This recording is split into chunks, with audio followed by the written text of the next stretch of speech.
Hi, welcome to part 2 of Troubleshooting SQL Server IO video. In this video, I am going to show you the usage of a perfmon counter called average disk second per read. Now, if you remember in part 1, I showed the usage of a DMV, sysdm-io virtual file stats. There was one thing that I did not call out in that DMV, which was when you look at the metrics in DMV and the data items that a DMV produces, you have to collect that data over a period of time. Just one snapshot is not conclusive enough for you to judge whether you have a slow disk or slow IO. You got to collect this data over a period of time, and then you can do some analysis on top of it. Likewise, when you are working with perfmon counter data, you have to collect this data over a period of time, let's say a few minutes or a few hours.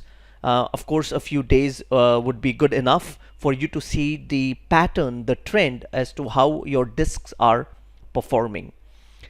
In part 1, my focus was on the latency factor which you are trying to comprehend using the DMV.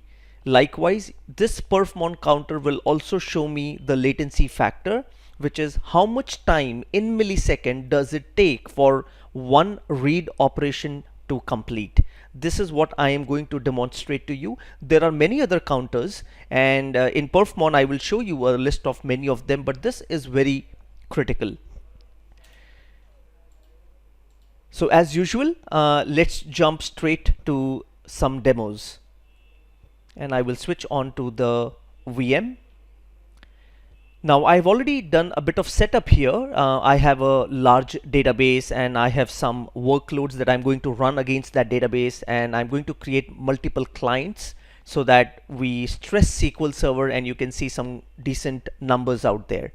I have added logical disk average disk second per read counter, and you can say it's nicely playing in here as 0, so there's absolutely no activity going on as of now. And then I have added something here from resource pool stats, which is average disk read IO, and that's also in milliseconds, which is how much time does it take for a read operation to complete. Now remember, this is from the perspective of SQL Server, and these counters under logical disk and the counters under physical disk are from Windows perspective. So they're basically giving you Windows numbers, and this one is giving you SQL number. Now, of course, logical disk and physical disk, what's the difference? Well, you could create multiple logical volumes. I have just have this one volume here, which is my C drive. So I can use either this one, or I can use average disk second per read under physical disk. Now there are many other counters here. Average disk bytes per read, how many bytes are being read in per read operation, that's an average of that. And then likewise for how much time does it take to complete one write operation in milliseconds again.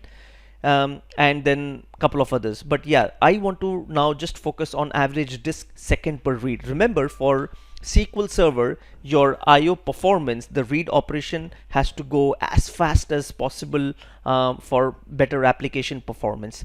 Now look at this number here. It as I showed, it's 0.000, no activity going on, so it's all good static at 0. Let's go and run some workload. Now when I go back here into my scripts, let me just put this down in a nice window here and stack it up so that you can see all the numbers properly. Yeah, that's, I think, is good. And there is SQL Server Management Studio here, and I will run memory pressure.cmd. Don't get misled by the file name. It's causing some IO activity. Some PowerShell scripts are running. Now you can see that my average disk here on my Windows machine, second per read, is staying somewhere at 1, kind of pretty static at 1.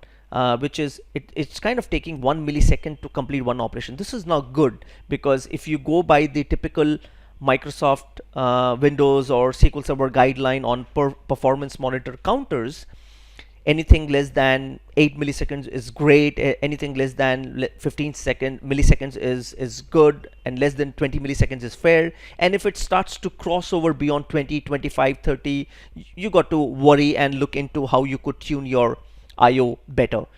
Now, because the workloads are running, and I've just run one or two, three clients here, it's nicely placed at 1. Also, pay close attention to what is SQL Server saying. From a SQL Server perspective, I'm kind of playing on an average in between 5 and 6. So occasionally it goes up to 13 and 14, but look at this, it's staying at 5, 6 as the average in terms of milliseconds. From a SQL Server perspective, I'm taking all the requests, the client requests are going by default into the resource pool statistics called default. There are two pools, workload groups here in resource governor, the default one and the internal one, and all the user workloads get routed to the default workload group. So these are the numbers in front of you. So a quick summary, about a millisecond from a Windows perspective, and about 5 to anything like between 5 to 10 from SQL Server perspective. Now I will add a few more clients. So let's run a few more workloads and see how things go.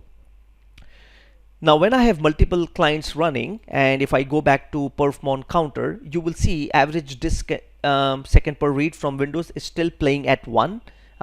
Nothing, no significant jump, so which means my IO is doing good, and likewise here I am kind of good between 10. Now just like in my previous demo, I am going to run this stored procedure, make disk slow, and when I execute this, now remember this is some engineering from SQL Server perspective. So inside SQL Server, I'm throttling my IO. So when I execute this, you would notice this has suddenly jumped to more than 1,000 and 2,000 and 3,000 and 4,000 now, which is, it's just taking that much time to complete IO. I've really throttled IO so badly, it's taking huge number. Now, but look at this one, average disk second per read. From a Windows perspective, it's still good enough. So because this was a throttling that we did from SQL Server perspective, the SQL Server numbers go really bad, but from a Windows perspective, the numbers are still good. Now this is what we do day in, day out when we are troubleshooting SQL Server performance for customers. You got to look where the IO problem is. Is it with SQL Server or is it with Windows? When I say Windows, I'm talking about the entire IO path, whether it is with the disks, whether it is with the IO path, like let's say host bus adapter or the switches or the network configuration, etc., etc., but not inside SQL Server. So let me go back, and if before things go really bad, I'll make the disk normal, and it may take a few seconds to execute. I'm waiting.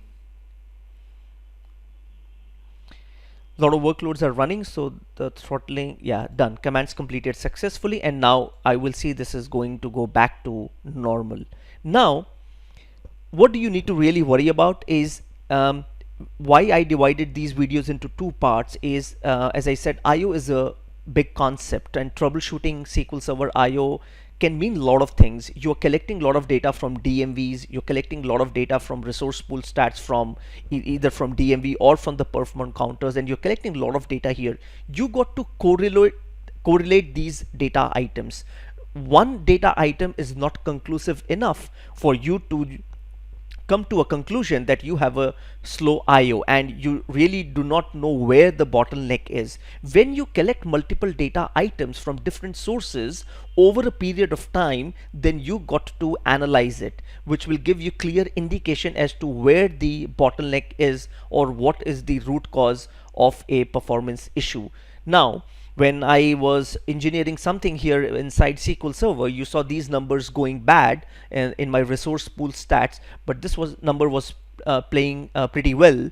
Now I am going to run some more workloads and just show you how things can go bad. So let's generate some data here, some more data, some more activity, and some more activity. And now if you look at average disk second per read, it's jumping from 3 to 4 to 7, and you can see that this number is going high, 3 and 4, and then if you keep watching, it might go a little more up. So what does this mean? This means that now I'm really bombarding SQL Server, my disk, with a lot of read and write activity. And the moment there is more write activity, my read performance suffers. And as I said, you got to collect this data over a period of time and to see the trend. And while I am running multiple write workloads, I can still see the numbers are really good. It's still less than 10 milliseconds on an average, which is really good, simply because these are SSDs attached to the laptop. So this is direct attached storage, which is very fast. But imagine if this was a magnetic disk over a wire somewhere in SAN. Of course, this would have gone up really very high, maybe 30 to 40, or even maybe more than 100 milliseconds, and that would really require a lot of investigation.